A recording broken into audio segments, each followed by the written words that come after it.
ശുശ്രൂഷകരായിരിക്കുന്ന നമ്മൾ പറഞ്ഞു കൊടുക്കുന്ന ഒരു വാചകം ഇങ്ങനെയാണ്: സുഖത്തിലും ദുഃഖത്തിലും സന്തോഷത്തിലും ദാരിദ്ര്യത്തിലും ഉയർച്ചയിലും താഴ്ചയിലും ആമേൻ മരണം വരെ നമ്മൾ ഒരുമിച്ച് ജീവിക്കും എന്ന് പറഞ്ഞിട്ടാണ് കുടുംബജീവിതം ആരംഭിക്കുന്നത്. പക്ഷേ ഭർത്താവിനൊരു കഷ്ടത വന്നാൽ ഇട്ടിട്ട് പോകുന്ന ഭാര്യ നമ്മുടെ സമൂഹത്തിലുണ്ട്.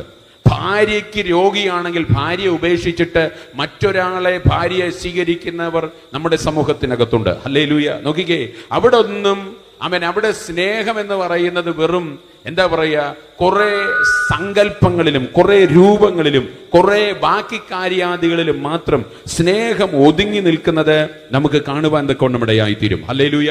എൻ്റെ പ്രിയപ്പെട്ട സഹോദരങ്ങളെ, നിങ്ങളുടെ ജീവിതത്തിനകത്ത് നിങ്ങളുമായിട്ടുള്ള ബന്ധത്തിൽ ഒരിക്കലും ഭൗതികമായിരിക്കുന്ന ഒരു കാര്യമായിരിക്കരുത് നിങ്ങളുടെ ജീവിതത്തിനകത്ത് നിങ്ങളുടെ സ്നേഹത്തിന്റെ ആധാരം. ഹല്ലേലൂയ.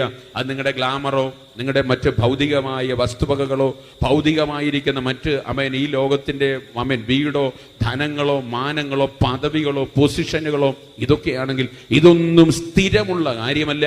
ഇതെല്ലാം നിമിഷ നേരം കൊണ്ട് ഏത് സമയത്തും ഏത് മനുഷ്യനും മാറിപ്പോകുവാൻ തക്കവണ്ണമിടയായി.